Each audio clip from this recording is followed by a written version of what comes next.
Top stories tonight in Y News. Cagayan PDRRMO confirms 2 deaths due to tropical depression Maymay. Following the postponement of the Barangay and SK elections, voter registration will resume during the last week of November until the last week of May. The Philippines has not yet reported the presence of a new COVID-19 Omicron subvariant known as XBB. And the world's first ever private space tourist is hitching a ride to the moon with his wife aboard SpaceX Starship. Good evening, Philippines and the world. Today is Thursday, the 13th of October, 2022. Join us in the next hour as we deliver today's top stories around the Philippines and in other parts of the world. I am William Theo. We are also seen in 1,935 satellite monitoring centers nationwide and via live streaming worldwide through the UNTV News and Rescue social media channels. First in the news, at least 2 people died in the province of Cagayan as tropical depression Maymay unleashed heavy rains and strong winds in some parts of the country early this week. The 2 fatalities, according to the Cagayan Provincial Disaster Risk Reduction and Management Council, were fishermen from the towns of Santa Ana and Bugay. The National Disaster Risk Reduction and Management Council, however, is yet to confirm if the death of the 2 fishermen in Cagayan are typhoon-related. A total of 7,069 people from 1,857 families were affected by Maymay in 34 barangays, mostly in Cagayan Valley region and Central Luzon. There were also reported 112 areas submerged in flood, mostly in Cagayan. But overall, the damage wrought by the weather disturbance was minimal based on the initial report. The local government unit of Baler Aurora continues to prepare for the possible onslaught of Typhoon Nanning, while local surf instructors worry about their livelihood. Asher Cadapan Jr. explains why. Baler Aurora is a catch basin and possibility of storm surge during typhoon is high as its long coastal line faces the Pacific Ocean. With typhoons abruptly changing the intensity and course like in the recent Typhoon Karding, its local government unit implements maximum alert level in preparation for tropical cyclone Maimai to avoid fatality. The Municipal Disaster Risk Reduction and Management Office of Baler explains this as it now faces another threat from the incoming Typhoon Nanning. Siguro i-continue lang natin muna yung mga preparation natin in regards with dun sa kasi may makaka-prepare naman na kami while monitoring dito sa ating tropical depression na papasok. The new typhoon may reach the mainland of Luzon in the coming weekend. Residents, particularly surf instructors, fear that their livelihood will be disrupted as they only usually earn during weekends where most tourists travel the surfing spot. Sobrang napakahalaga po sa akin nung surfing kasi nandito po yung kabuhayan nung mga kabarangay ko. Dito po kami lahat umaasa sa dagat. So pag wala pong tambay. Yes po, sobrang pangamba po naramdaman namin pero for safety purposes po, kailangan namin sumunod. Although bihira lang dumating yung weekend, then doon kami umasa for tourists. As of this time, Baler is still experiencing cloudy but fair weather. Asher Cadapan Jr., UNTV News and Rescue. We serve the people, we give glory to God. Pag-asa forecasted that tropical depression Nanning will likely make landfall in Babuyan Islands or Batanes on Sunday. Based on the Pag-asa Bulletin, the center of tropical depression Nanning is at 1,030 kilometers east of extreme northern Luzon. It has maximum sustained winds of 55 kilometers per hour and gustiness of up to 70 kilometers per hour. Pag-asa warns Nanning may bring heavy rains over northern Luzon beginning Saturday. Tropical cyclones may be hoisted as early as tomorrow morning or afternoon. The State Weather Bureau also forecast Nanning might further intensify while moving over the Philippine Sea. It may reach tropical storm category by Saturday. Tropical depression Nanning is currently moving westward. Meanwhile, senators want to look into school buildings that are allegedly made of poor quality materials after Typhoon Karding easily destroyed certain schools in Nueva Ecija. JP Nunez will give us the details live. Yes, JP, good evening. Go ahead. William, good evening. Senators noted public school structures that are easily destroyed by a typhoon. Prior to the budget hearing in the Senate, Senator Robin Hood Padilla presented photographs to the Department of Public Works and Highways. The presentation depicts damage caused by Typhoon Karding to an elementary school in Gapan, Nueva Ecija, while residential houses around it were saved. Nagkagutay-gutay po yung paaralan.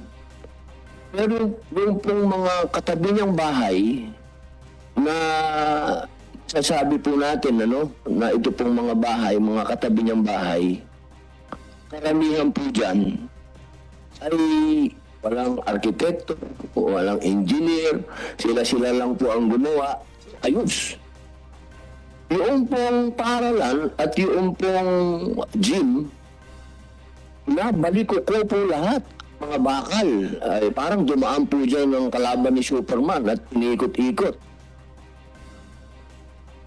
Additionally, Senator Francis Tolentino mentioned certain schools that were damaged in General Piño and San Leonardo in Nueva Ecija. Senator Padilla inquired as to whether DPWH inspects materials used in school buildings to ensure they are compliant.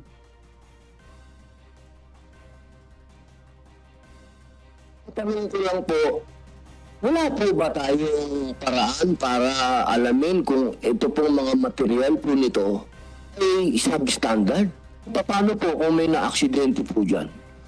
Paano po kung meron pong namatay dyan, nabagsakan, na paikutan ng bakal?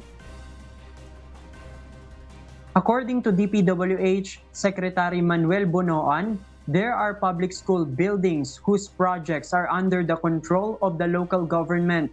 However, DPWH guarantees that if construction materials were used in accordance with standards or the project was handled by DPWH, they will investigate such schools that are easily destroyed by typhoon.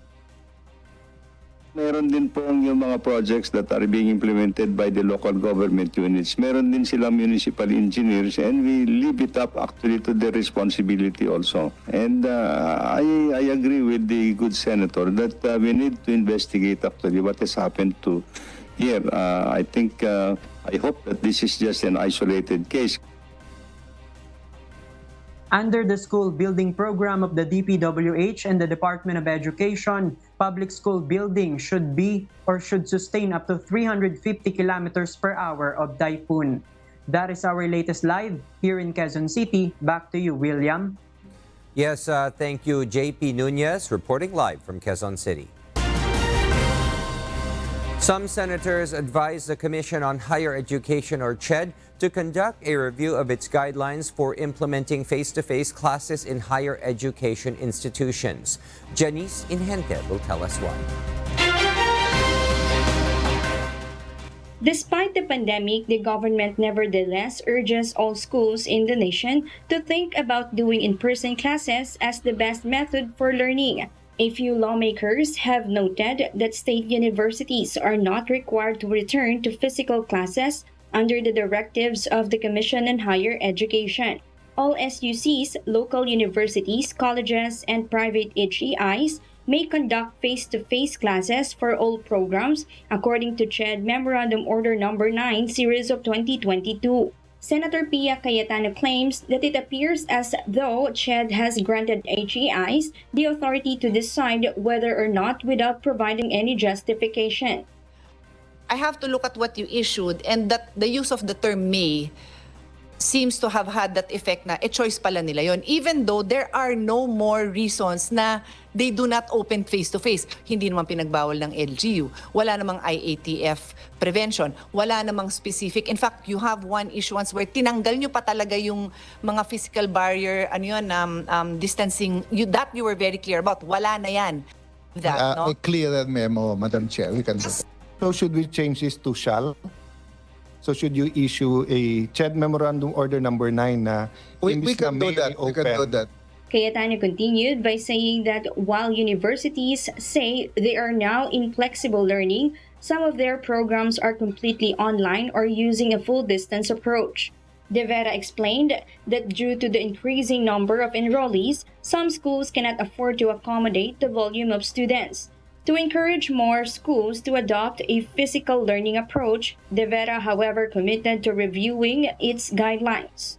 Even when the pandemic was a little better under control, we already mobilized our technical panel on flexible learning to start reviewing the 75-25, etc. Because we're encouraging the schools to really invest in technology, invest in alternative ways of doing it, and as the things move on, we can be more flexible. But I agree with you, we have to bring them to the classroom. Janice Inhente, UNTV, News and Rescue. We serve the people, we give glory to God. In other news, the Philippines has not yet reported the presence of a new COVID-19 Omicron subvariant known as XBB. The Department of Health, or DOH, reassured the public that it is always undertaking monitoring to find any potential new COVID-19 various strains in the nation. Omicron subvariant XBB has already been detected in some countries such as Singapore, Australia, Bangladesh, Denmark, India, Japan, and the United States.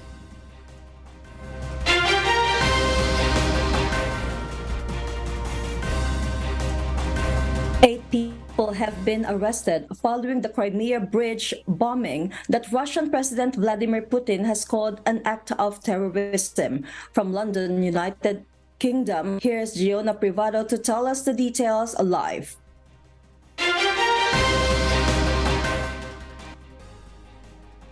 Giona? Yes, Elsie, the Russian Federal Security Service, or FSB, has detained 8 people for the bombing attack on the Crimea bridge. 5 of them were Russians, while the other 3 were Armenian and Ukrainian. The FSB continued on to say that the blast was orchestrated by the main intelligence directorate of the Ukrainian Ministry of Defense, Karolyo Budanov, and its staff and agents. The 8 have been linked to the bombing of the Crimea bridge, which, in the words of Russian President Vladimir Putin, was an act of terrorism from Ukraine.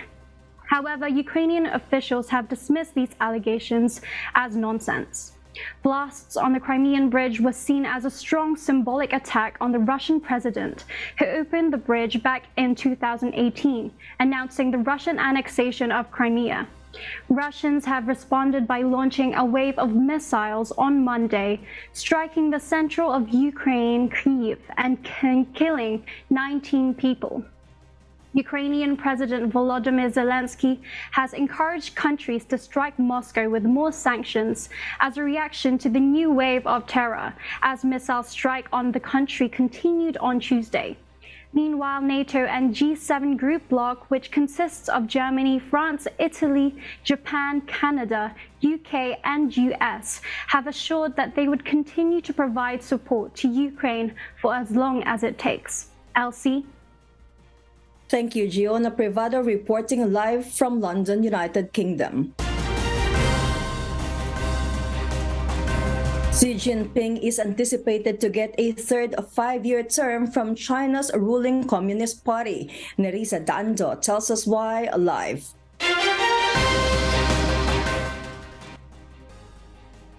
Yes, Nerissa?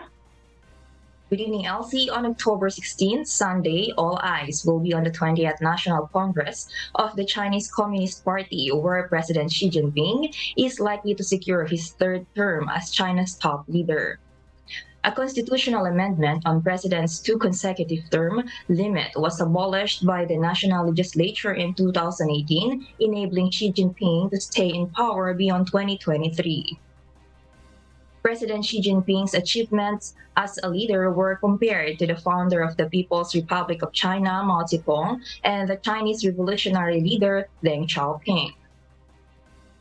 Dr. Miao Chao-bing, director of the Institute of China Studies at University Malaya, said that Xi Jinping is a leader with a historic mission and is on par with Deng and Mao.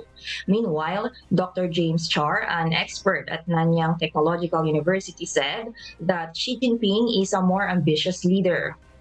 During Xi Jinping's term, China was tagged as wolf warrior diplomacy for its aggressiveness in pushing for influence, as well as pushing for China's rapid expansion in the South China Sea.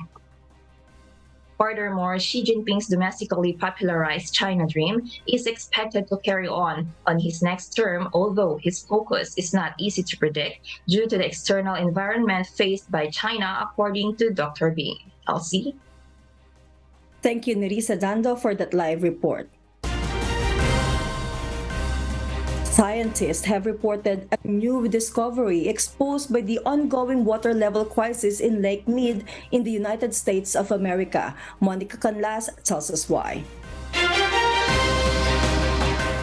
As of September, the Lake Mead's water level was only 1,045 feet above sea level, or about 27% of its full capacity, due to the severe drought caused by climate change and excessive use of the Colorado River's water, which have pushed Lake Mead to its lowest level.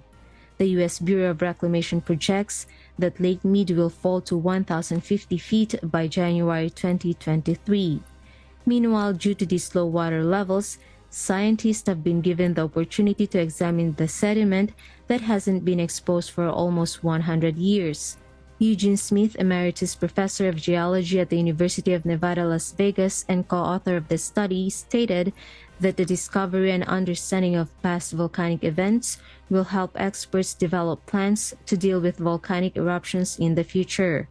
Research geologists have also stated that this information is vital to be able to reconstruct the geologic history of the region and understand the large volcanic eruptions' frequency and impact at the Southwest. Monica Canlas, UNTV News and Rescue. We serve the people, we give glory to God.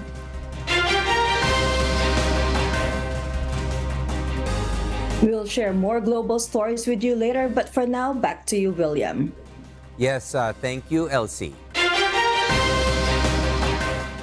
The voter registration will reopen next month, according to Commission on Elections Chairman George Erwin Garcia.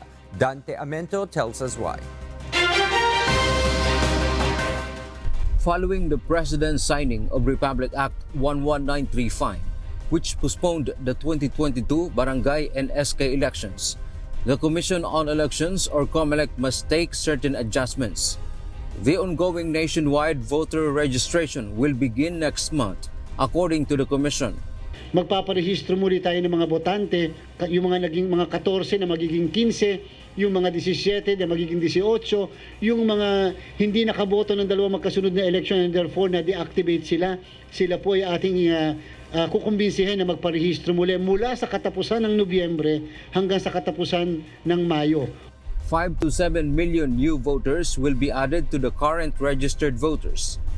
The Commission will not also proceed with the submission of the certificates of candidacy this month. August 2023 will be the new date for the COC filing. Mga may intensyon sana mag-file ng kanilang candidacy na hindi na matutuloy yung filing ng candidacy natin ng October 23 to 29. Dante Amento, UNTV, News and Rescue. We serve the people. We give glory to God. The postponement of the Barangay and Sangguniang Kabataan elections was opposed by an election watchdog. However, for some barangay operators, this is a chance to fulfill their mandate. Ray Pelayo tells us why. Pending projects and programs of barangays in the country may now resume after the postponement of the Barangay and Sangguniang Kabataan elections was enacted. One of these is the construction of the multipurpose hall of Barangay San Roque in Navotas City. Captain Ricky Hino is also the president of all the barangay captains in the city. Other activities like clean-up drive can now be completed, the official added. Almost 80% po ng pangarap ko nagawa ko na. So kung yung extension gagawin na yan, definitely hanggang October 2023, may ayos ko po. Kung hindi mo noon 100%, 99% po ng pangarap ko sa ating barangay, magagawa ko po. Captain Hino said that it would be advantageous if their term will be made 5 years instead of 3 years. Meanwhile, the group Contradaya said that postponing the election is removing the right of the people. According to the group's convener, Danilo Arao, barangay elections are simpler to implement since they are manual and the COMELEC is ready. Pinakamalaking disbentahe talaga yung pagkakait ng karapatan para bumoto sa marami nating mga kababayan. Hindi katanggap-tanggap yung postponement ng barangay and SK election. Arao also said that disappointed constituents have no chance to elect new set of officials due to the postponement. Ray Pilayo, UNTV News and Rescue. We serve the people, we give glory to God. A political analyst believes that the Marcos administration should prioritize bills that will support the country's economic recovery. Nel Maribohok will tell us why. President Ferdinand Marcos Jr. should press for bills that will assist sectors affected by the COVID-19 pandemic. According to Ramon Casiple, a political analyst, the government must have concrete plans in place to generate employment. Kung merong mga bills na dapat mapasa, yung nagbibigay ng trabaho, nagpapalaki ng sweldo, nagbibigay ng maraming kita sa mga businesses para dumami yung mga manggagawa nila. He added that PBBM must address the rising inflation. Itong mga pagtaas ng mga presyo, kailangan may mga bagong batas dyan na nagsisilbi. Akala ko nga dahil yung Secretary of Agriculture yung presidente, may gagawin siya. Hindi, tumataas pa rin ang mga presyo. Last Monday, President Marcos convened the Legislative Executive Development Advisory Council, the first under his watch. During the meeting, the Senate and House of Representatives presented 26 priority measures, which both houses pledged to pass to speed up the country's recovery from the effects of the COVID-19 pandemic. Nel Maribohok, UNTV News and Rescue. We serve the people, we give glory to God. Meanwhile, the Philippine peso has reached its weakest level, closing at 59 pesos against the US dollar. Experts say this can be a main driver to accelerate inflation, which can burden Filipinos. Eileen Cerudo explains why. The United States Federal Reserve is taking actions on how it can cushion the blow of inflation in its country. One action is to impose interest hikes, which makes the dollar stronger than other currencies. According to Professor Carlos Manapat, the demand for dollars increases because it is needed to import or purchase goods. If the peso seems to weaken and the dollar is being stronger, this is because that we need more dollars to cover for our expenses when we buy machinery and equipment, some other things, ingredients, raw materials. Experts say there is a lot more to learn about a weak peso and a strong dollar, especially when it comes to the long-term impact of the devaluation of peso. Yung pinaka hindi na paliwanag ng maayos ng ganong klaseng meme ay may long-term na problema sa hina ng ekonomiya na pinakapundasyon ng kahinaan ng piso. Na masyadong malaki ang inaangkat natin kumpara sa kinikita natin sa pag-export natin. The government is now urged to provide solutions or actions on how to mitigate the possible heavy impact of a weakened peso. If the government is not, if there is no wage increase and there is inflation brought about by the devaluation of the peso against the dollar, then it will have an effect on those who are poor. Ang tatamaan niyan yung tinatawag na absolute poverty. Sunny Africa of the Ibon Foundation also said that the government should control the demand for dollars by lessening importation. The remittances of the overseas Filipino workers also help in the value of peso. Yung tatlong bagay na yan ay nasa diwa ng pagkontrol ng demand for dollars. Yung bawas ng utang panlabas, bawas ng imports, lalo na sa build, at actually capital pagbawas ng kapital na pumupunta din sa US. Meanwhile, several analysts say the peso might further weaken to 60 pesos, but remittances during the holidays might help increase the peso value. Eileen Cerudo, UNTV News and Rescue. We serve the people. We give glory to God. The first witness for the prosecution in the bail hearing for television personality Vong Navarro's rape case was the businessman Cedric Lee, who was found guilty of severe coercion in connection with the 2014 mauling of the latter. Dante Amento reports. Vong Navarro's bail plea had its first hearing today in front of the Taguig Regional Trial Court Branch 69. The legal teams of both parties appeared in person. While still in detention at the NBI, Navarro attended virtually. Businessman Cedric Lee served as the prosecution's first witness. Attorney Howard Calleja, Dennis Cornejo's legal counsel, reported that they will present 4 more witnesses for the cross-examination. Siyempre, testigo natin siya. So, lahat ng testigo natin ay mahalaga. So, tingnan na lang natin kung paano sila pakinggan ng korte.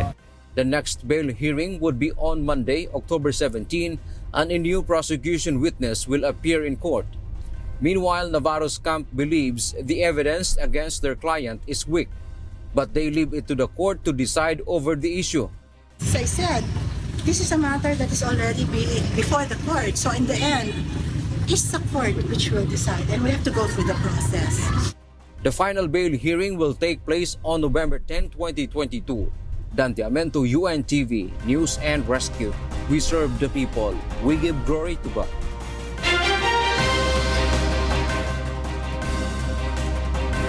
A 2% increase in COVID-19 cases in Europe was reported by the World Health Organization following records from the week before.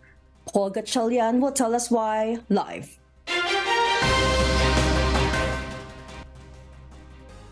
Yes, Paul? Elsie, with the winter season approaching Europe, amid the increase of COVID-19 cases and the seasonal flu, health officials are now preparing for another wave of COVID-19. As there are regions in Europe where people are still not vaccinated, the WHO and EECDC are now encouraging everyone to get vaccinated for both the flu and COVID-19 to reduce the severity of cases. They also expressed that while Europe is not in the same situation now compared to a year ago, there's still the necessity for protection against the pandemic is still not over. Again, they urge the importance of the protection of vulnerable people like those pregnant, the elderly, and those with other pre-existing health conditions. Meanwhile, this new wave marks Europe's 8th wave, with France seeing its highest number of daily cases since the 2nd of August, raking in over 45,000 cases last week. Elsie? Thank you, Paul Gatchalian, for that live report. The U.S. Food and Drug Administration has announced a nationwide shortage of Adderall on Wednesday, a stimulant medication for attention deficit hyperactivity disorder or ADHD. The intermittent manufacturing delays at the Israel-based Teva Pharmaceutical Industries is causing the shortage, and the company will continue to have challenges supplying Adderall for the next 2 to 3 months. Teva added that the disruptions are only temporary and expects their inventory to recover in the coming months. The prescription drug made up of 2 stimulants, amphetamine and dextroamphetamine, while other manufacturers continue to produce amphetamine mixed salts. These supplies are not enough to meet market demand in the U.S. Some individuals, including parents, have voiced their challenges in getting prescriptions filled due to the constrained supply, while doctors suggest to have a call with their pharmacists to discuss a contingency plan. Dennis Tito, who became the first commercial astronaut 20 years ago, signed up for another space tour, this time including a trip around the moon with his wife. Joselito Liquido will tell us the details live.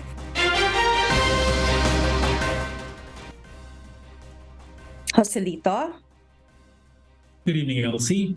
Billionaire Dennis Tito and his wife Akiko signed up to go into space and fly around the moon aboard Elon Musk's Starship rocket. This will be Dennis' second time to fly to space, as he was the first person to pay his way into space and into the International Space Station back in 2001. His wife Akiko will be among the first women to fly around the moon on a Starship, and expressed that both her and her husband share Musk's vision of a spacefaring future and is looking forward to inspiring others to do the same. Although NASA was against the idea of sightseers visiting the ISS back when it was still being built, the Russian Space Agency, together with US-based Space Adventures, launched a series of commercial space tours for wealthy clients back in the 2000s. The planned week-long mission might still be a few years away, since there will still be a lot of testing and development to accomplish for the Starship, a bullet-shaped spacecraft that has not yet even attempted to fly into space. Dennis and Akiko's contract includes an option to fly within 5 years, but also includes a back-out plan in case Dennis' health falters, as he will be turning 87 after 5 years. Tito is now retired after he sold his investment company Wilshire Associates 2 years ago. Meanwhile, Yusaku Maezawa, a Japanese billionaire and fashion tycoon, also made a reservation ahead of Tito for an entire flight with at least 8 people to fly around the moon. Elsie? Thank you for that live report, Joselito Liquido.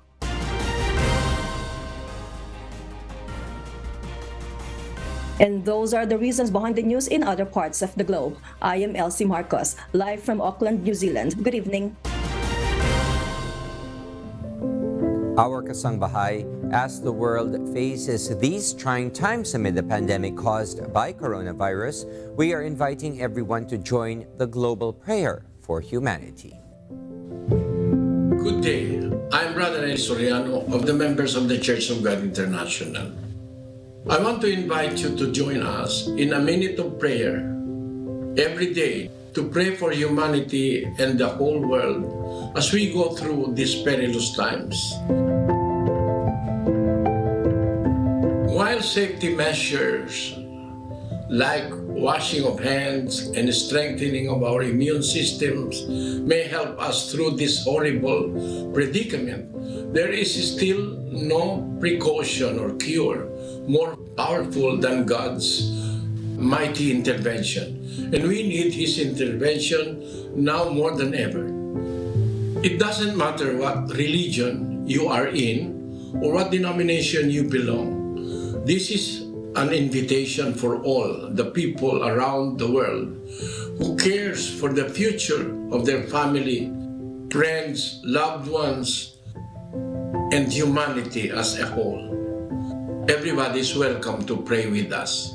For more details, you can check out the description box below. Thank you very much, and I hope to hear from you soon. May God bless you.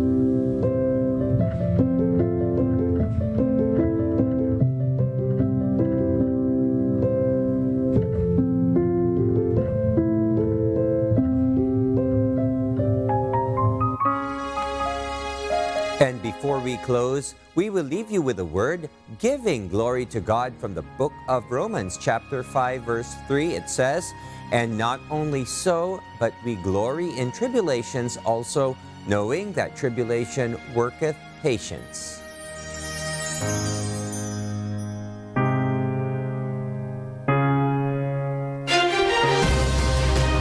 And those are the reasons behind the news, October 13, 2022. Reasons we deliver to you as they unfold. I am William Theo. Because we need to know, we will always ask why.